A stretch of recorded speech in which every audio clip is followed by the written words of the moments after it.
Assalamualaikum warahmatullahi wabarakatuh. Waalaikumsalam warahmatullahi wabarakatuh. Alhamdulillahi rabbil alamin. Wassalatu wassalamu ala asyrafil anbiya'i wal mursalin Sayyidina wa maulana Muhammadin wa ala alihi wa sahbihi ajma'in. Asyhadu an la ilaha illallahul malikul haqqul mubin wa asyhadu anna sayyidana wa nabiyyana Muhammadan abduhu wa rasuluhul karim wa ala alihi wa sahbihi ajma'in. Amma ba'd. Ila hadratin Nabil Mustafa Muhammadir Rasulullah sallallahu alaihi wasallam wa ala alihi wa sahbihi wa azwajihi wa dzurriyyatihi wa ahli baitihi syaulillahi lahumul fatihah.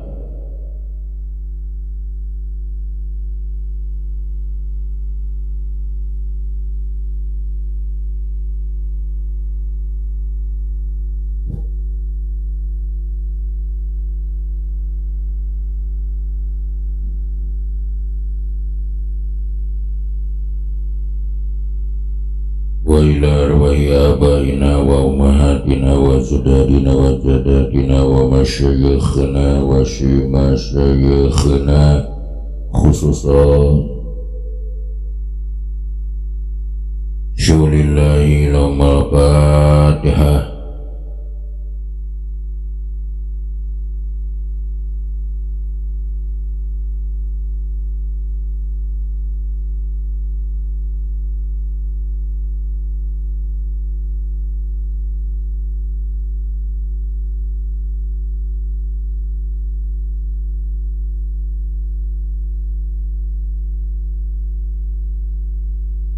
Wa ila muallifi hadal kitab bila hadrati syekh radhiyallahu anhu wa usulihi wa furu'ihi wa masyayikhi wa ahli baitihi syaulillahi lahumul fatihah.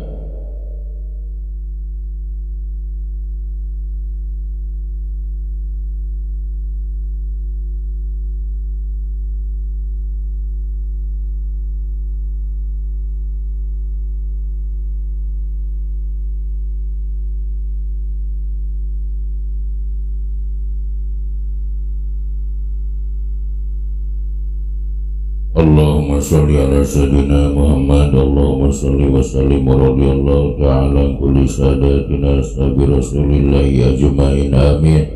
Alhamdulillahi rabbil alamin. Hamdan syakirin hamdan na'imin hamdan yuwafi ni'amahu wa yukafi mazidah. Ya Rabbana walakal hamdu kama yanbaghi li jalali wajhikal karim wa 'azimi sultanikal qadim.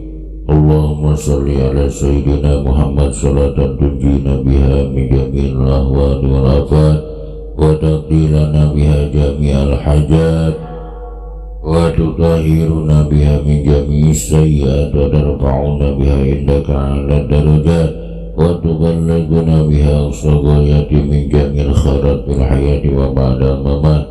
Innal ladina yubayyi'unaka innama yubayyi'una Allah yadullahi fawqa aydihim wa man nakatha fa innama yanqutu ala nafsihi wa man awfa bima hadanihi Allahu fasayutihi ajran 'azima. Allahumma ighfir lahum warhamhum wa'afihim wa'fu anhum waj'alil jannata mathwahum. Allahumma ajib bi qabrihim nuran wa rahmatan wa maghfiratan daimatan ila yaumil qiyamah. Allahumma ja'alil kuburahum radatan min riyadil jinan wa la taj'al kuburahum khubratan min khubari niran. Allahumma taqabbal wa usiya sawaba ma qaranahu minal Qur'anil azim ila hadratin Nabi Mustafa Muhammadur Rasulullah sallallahu alaihi wasallam wa ala alihi wa sahbihi ajma'in wa ila arwahi abaina wa ummahatina wa jadadina wa jadadina wa masyayikhina wa masyayikhina. Ya ayyuhan nafsul mutmainnah irji'i ila rabbika radiyatan mardiyah wadkhuli fi ibadi wadkhuli jannati mal abrar. Rabbana atina fid dunya hasanah wa fil akhirati hasanah wa qina adzabannar. Subhana rabbika rabbil izzati amma yasifun wa salamun alal mursalin walhamdulillahi rabbil alamin. Nas'alukal ijabah bi barakati ummil Qur'an al-Fatihah.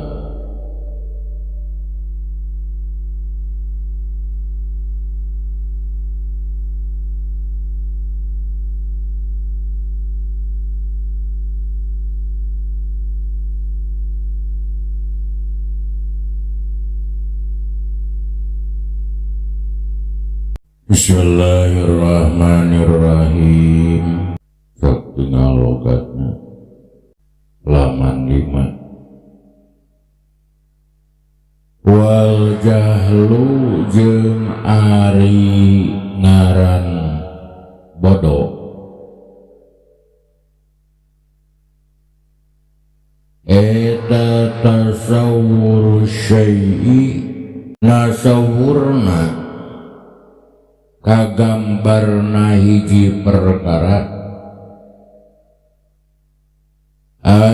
idrakuhu tegesna ngartina ieu perkara ala khilafima natepan kana nyulayaanana perkara wa ari itu tasawur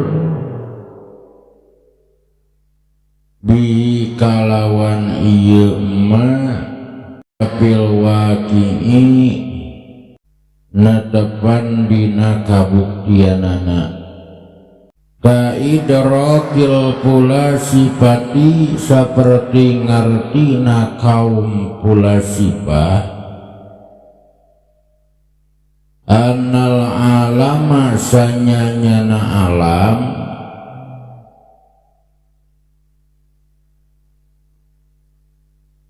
wa jeung ari itu alam eta ma perkara siwallahi ta'ala anu salian di Allah subhanahu wa ta'ala eta qadimun qadim. Wa ba'duhum jeung ari sawarehna ulama eta wasofa geus nyipatan itu ba'duhum hadal jahla kana ieu bodo bil murakabi kalawan bodo murakab. Wajala jeung parantos ngajadikeun itu ba'duhum al basito kana bodo basit adamal ilmi kana henteu nanyaho bisyai'i kana hiji perkara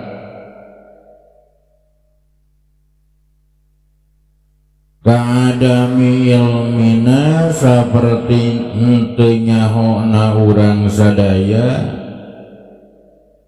bima kana perkara tahtal arodina anu aya di sahandakeun pirang-pirang bumi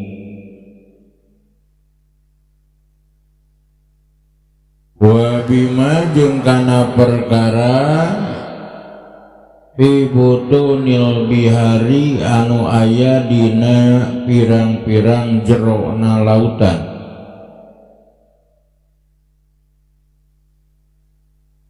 wa alama jeung natepan kana ieu ta'rif dakaro parantos nuturhu kana itu ma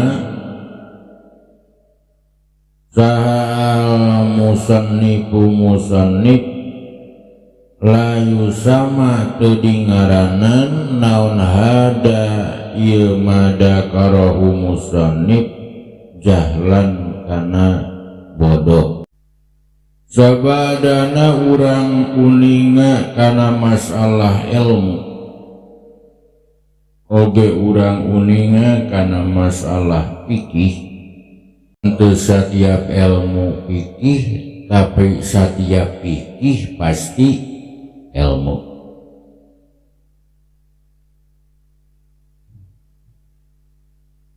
Maka dina ieu kaul musannif bade ngajelaskeun masalah bodoh. Jadi lalawanan tina ilmu.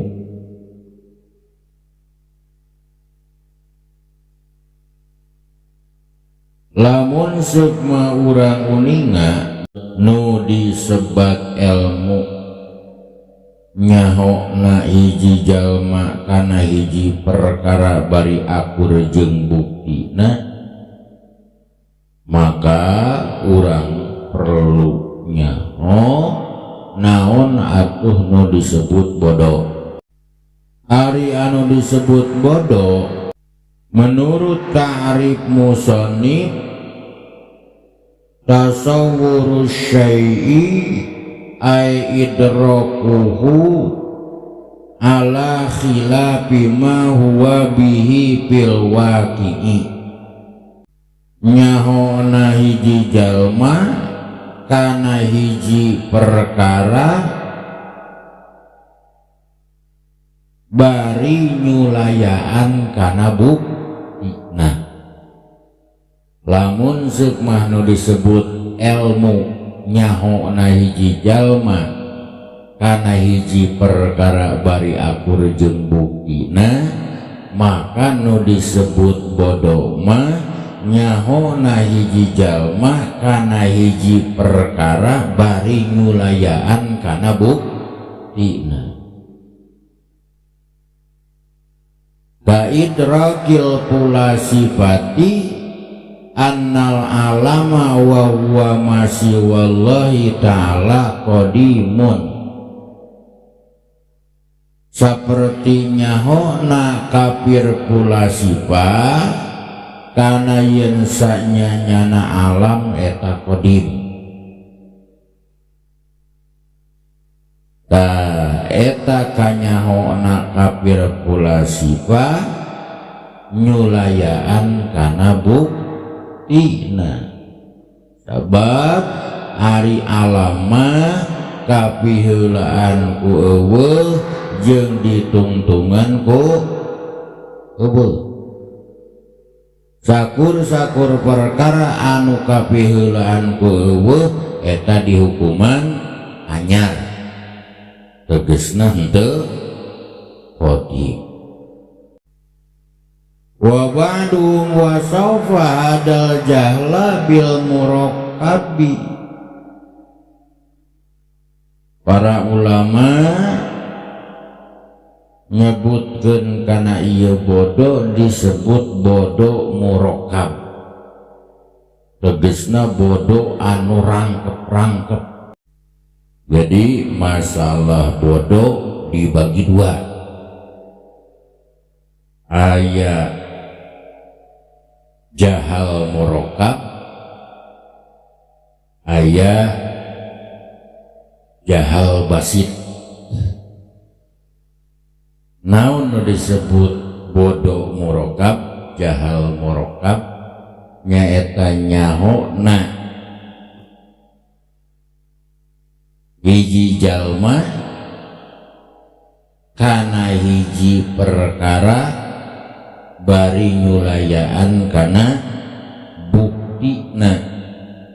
Anu dicontohan saperti nyahona kafir pula sifat yen sanyanyana alam eta qadim. Ieu bodoh teh disebut bodoh murakkab. Bodoh anu rangkep-rangkep, bodoh anu disusun-susun, kebodohan yang bertingkat. menggambarkan sesuatu yang tidak sesuai dengan keadaan yang sebenarnya.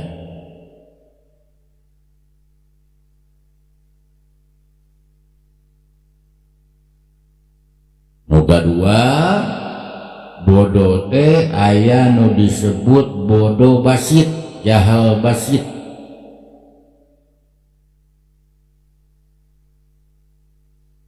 Nyaeta henteu nyahona hiji jalma kana hiji perkara anu teu biasa dikanyahokeun. Saperti henteu nyahona si jalma kana perkara nu aya di handapeun bumi jeung henteu nyahona eta si jalma kana perkara-perkara nu aya dina dasar lautan. Eta mah bodona disebut bodoh basit. Jadi henteu nyaho kana hiji perkara anu teu biasa dikanyahokeun. Jadi urang teu nyaho kana perkara nu aya di jero bumi, urang teu nyaho kana perkara nu aya dina dasar lautan, eta disebut bodoh basit. Maka ieu bodoh basit henteu nurutkeun kana ta'rifna musannif. Sabab henteu nyaho kana perkara anu biasa henteu ditanyahokeun. Jadi dina ta'rif musannif make dua kaid. Kahiji perkara anu biasa dikanyahokeun, kadua awas nyulayaanana jeung pendapat musannif eta nyulayaanana pangarti lain eueuh pangarti.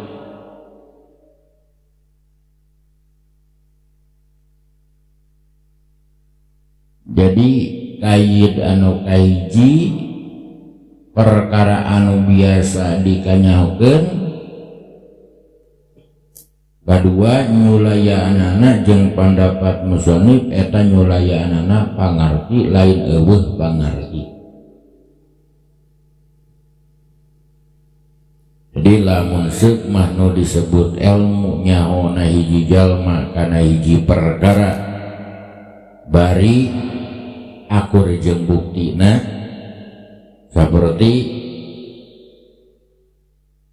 nyahona urang kaum ahlu sunnah wal jamaah yen sanyanyana Allah teh wujud kidang bako mukhalafatul lil hawa disi kiamu binafsihi jeung satuluy-tuluyna saperti anu aya dina sifat 20 anu wajib ya Allah subhanahu wa ta'ala.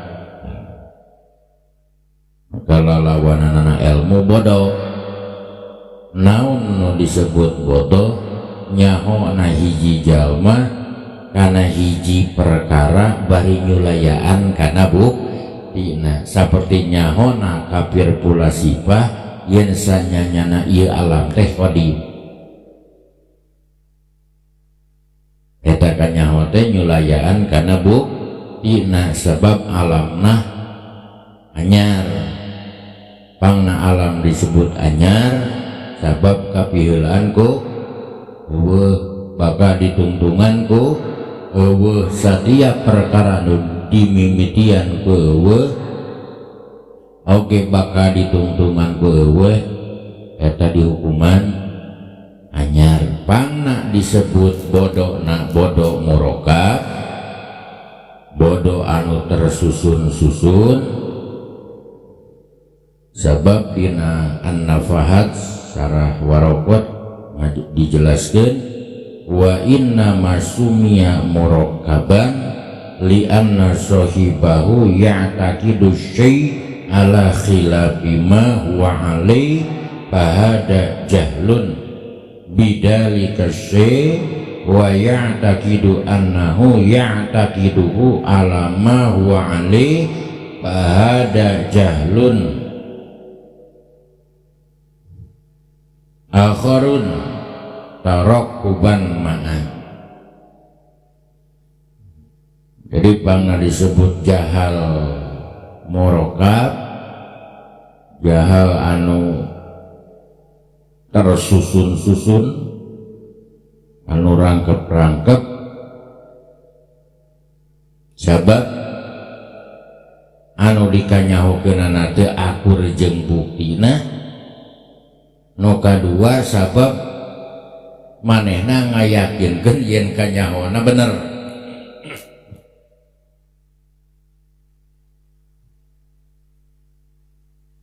Seperti kafir pula sifah nu nganyatakeun yen sanyanyana alam eta qadim, kanyahona memang henteu akur jeung buktina hiji tah.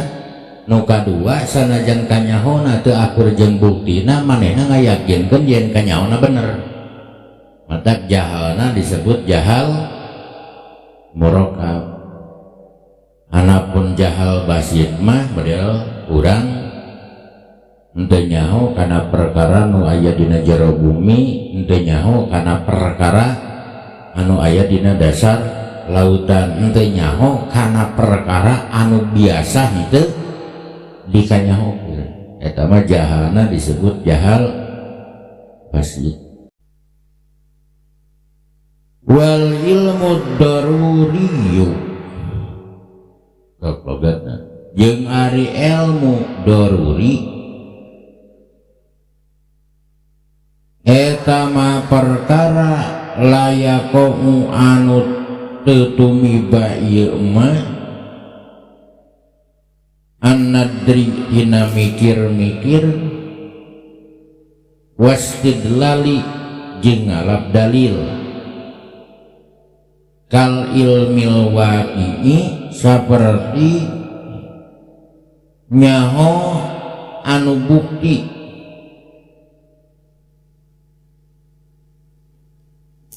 bihi dal hawasil khamsid dahirati kalawan salah saijina panca indra anu lima ad-dahirati anu dohir waya itu hawasil khamsi eta samu pangdenge wal basaru jeung paningali wal lamsu jeung panyabak wasamu jeung pangambeuh wadauku jeung pangrasa painahu maka sanyanyana ilmu eta yasulu bisa hasil ye ilmu bimujarrodil isasi kalawan wungkulna pangrasa biha kalawan itu hawasil hamsi min ghairi nadrin barin teu mikir-mikir wastidlali jeung nyuprih dalil.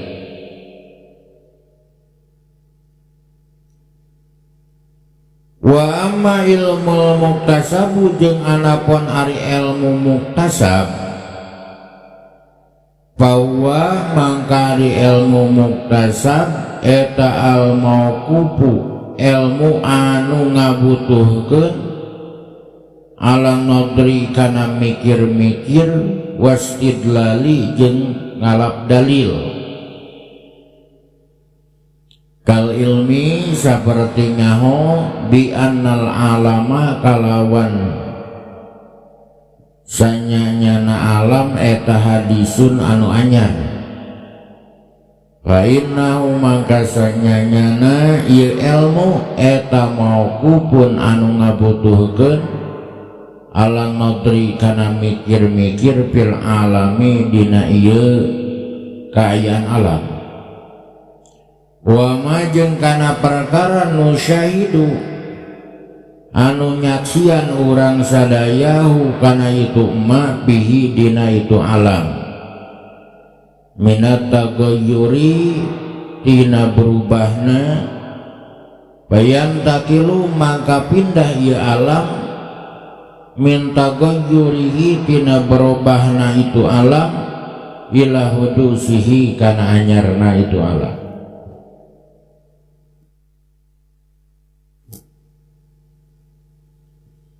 Sabadana urang uninga yen sanyanyana bodo eta dibagi dua, nu kahiji bodo murokab, nu kadua bodo basit, maka salajengna ajengan musannif ngajelaskeun yen saenya nyana ilmu eta kabagi dua bagian. Nu kahiji ilmu teh aya nu disebut ilmu daruri, nu kadua ilmu teh aya nu disebut ilmu muktasab.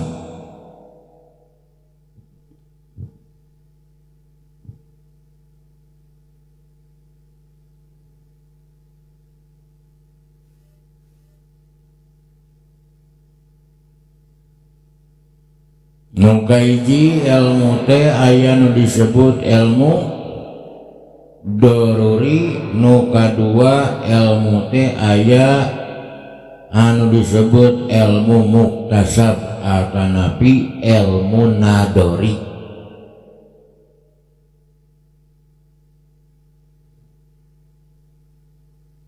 Dua nana tina masalah ilmu nubil baik ilmu daruri atau ilmu nadori anu sok disebut ilmu muktasab eta kalebet tina golongan ilmu hadis, nyaeta ilmu jalma anu kapiheulaan ku bodo. Anapun ari ilmu qadim nyaeta ilmu na Allah. Dina ieu kitab moal dicarioskeun. Jadi nu rek dicarioskeun teh ilmu hadis. Ilmu hadis nyaeta ilmu na jalma anu kapiheulaan ku bodo. Dibagi dua, aya ilmu daruri, aya ilmu nadori atau ilmu muktasab. Naon ari ilmu daruri malaya qaumu an-nadri was idlali,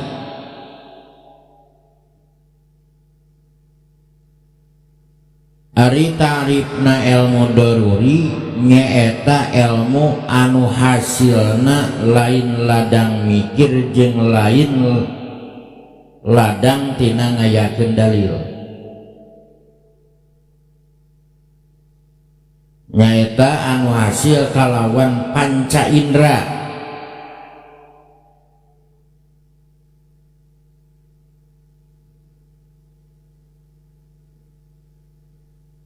Tegesna alat pangrasa anu dohir.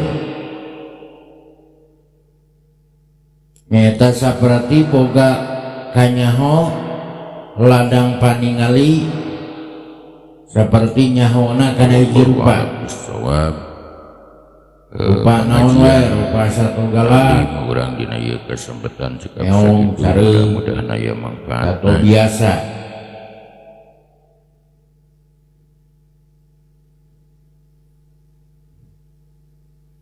Atawa nyahona kana sora kalawan pang dengi,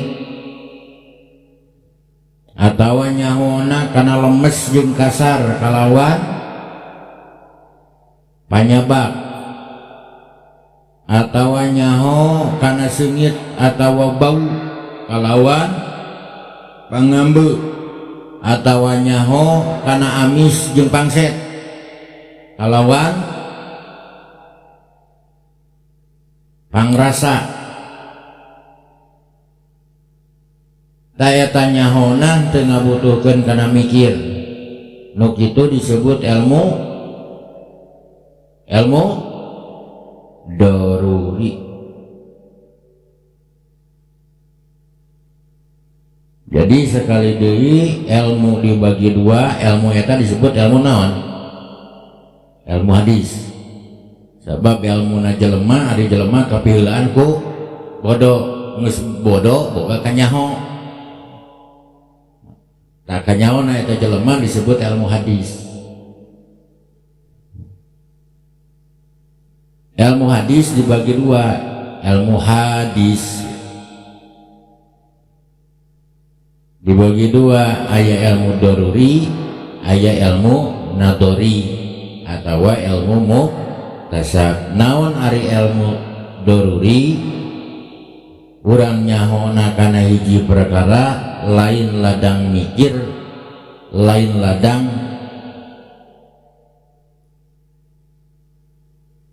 ngalap dalil.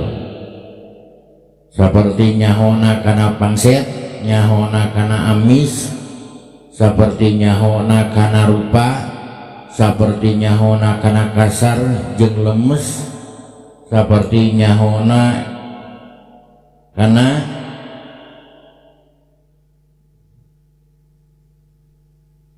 rupa nasasatoan, nyahona kana poek, nyahona kana caang, nyahona kana hideung, nyahona kana bodas. Eta bagian tina ilmu darori. Sebab nyahona kana hiji perkara, lain ladang mikir jeung lain ladang ngalap dalil. Nu kadua ilmu teh aya nu sok disebut ilmu nadori atawa ilmu muktasab. Nu kumaha ari ilmu nadori? Bahwa al mauqufu ala nadri wal wastidlali. Ari nu disebut ilmu nadori nyaeta ilmu muktasab teh nyaeta ilmu anu ngabutuhkeun kana mikir, ilmu anu ngabutuhkeun kana nyuprih dalil. Tegesna sabalikna ilmu daruri, seperti nyahona kana yen sanyanyana alam eta anyar. Tegesna nyahona urang anyarna alam eta ngabutuhkeun kana mikir-mikir jeung mulitik dina kaayaan alamna. Tah eta dina nangtukeun anyarna alam, mimiti nyahona kana berubahna alam, terus ngarti kana anyarna sabab perkara anu barubah, tegesna ayana eueuh heula atawa jadi eueuh deui, eta hukumna anyar. Paham teu? Ilmu hadis kanyahona jelema anu anyar, sebab jelema maka pilihan ku bodoh dibagi dua. Aya anu disebut ilmu daruri, aya anu disebut ilmu nadori.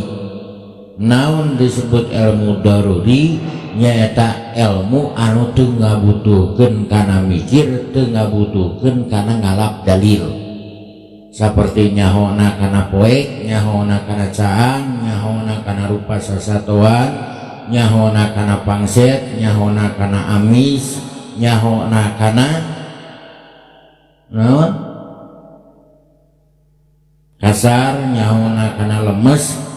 Eta sok disebut ilmu daruri, sabab nyahona urang kana eta perkara henteu butuh kana mikir-mikir, henteu butuh kana neangan dalil. Nu kadua ilmu hadis teh aya nu disebut ilmu nadori atawa ilmu muktasab. Nyaeta nyahona urang kana hiji perkara butuh kana mikir, butuh kana nyupri dalil. Seperti nyahona urang yen sanyanyana alam eta anyar, naha make anyar bongan robah, naha make robah bongan kami median ke eueuh bakal ditungtungan setiap nurobah pasti anyar. Ta urang nganyahokeun kana anyarna alam eta disebut ilmu muktasab.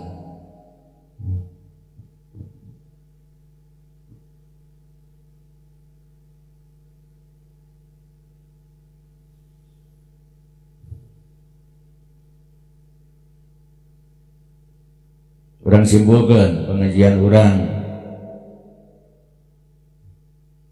Sabalikna tina ilmu bodoh dibagi dua, nu kahiji bodoh murokab, nu kadua bodoh basit.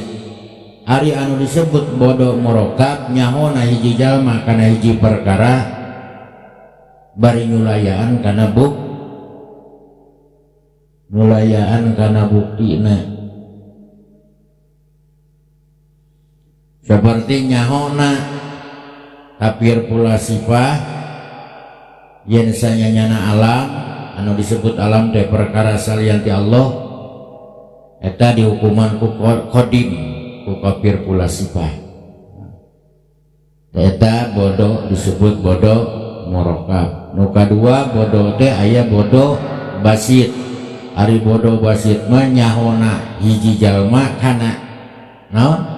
Ari nu disebut bodoh basit mah nyaeta henteu nyahona hiji jalma kana hiji perkara anu teu biasa dikanyahokeun. Saperti henteu nyahona urang kana perkara nu aya di jero bumi, henteu nyahona urang kana perkara nu aya dina dasar lautan. Eta nu kitu disebut bodoh basit. Ilmu dibagi dua, ilmu didinya maksudnya lain ilmu qadim tapi ilmu hadis. Sabab kanyahona jelema nu kapiheulaan ku bodoh dibagi dua, aya ilmu doruri aya ilmu nadori. Ari ilmu doruri nyaeta nyahona hiji jalma kana hiji perkara bari teu butuh kana mikir, bari teu butuh kana nyupri dalil. Seperti nyahona urang kana pangset, nyahona urang kana amis, nyahona urang kana rupa, nyahona urang kana poek, nyahona urang kana caang, nyahona urang kana lemes, nyahona urang kana kasar. Eta disebut ilmu daruri. Sabab nyahona urang kana hiji perkara teu butuh kana mikir-mikir, teu butuh kana nyupri dalil. Nu kadua ilmu teh aya nu sok disebut ilmu nadori atawa ilmu muktasab. Nyaeta nyahona urang kana hiji perkara bari butuh kana mikir, butuh kana nyupri dalil. Sapertinya nganyahokeun anak urang yen sanyanyana alam eta dihukuman anyar. Sabab sok robah, sabab dimimitian kueueuh bakal ditungtungan kueueuh. Nyahona urang kana yen sanyana alam eta anyar, eta disebut ilmu muktasab. Sabab butuh kana mikir-mikir, butuh kana nyupri dalil. Pengajian urang dina ieu kesempatan cekap sakitu, mudah-mudahan aya manfaatna anu raresna ti Allah sinareng ti Rasulna, ti para kiai, ti para ajengan, ti para guru, lalapatna tina kabodohan awe. Muga-muga king pangampura Allah Rabbul Alamin.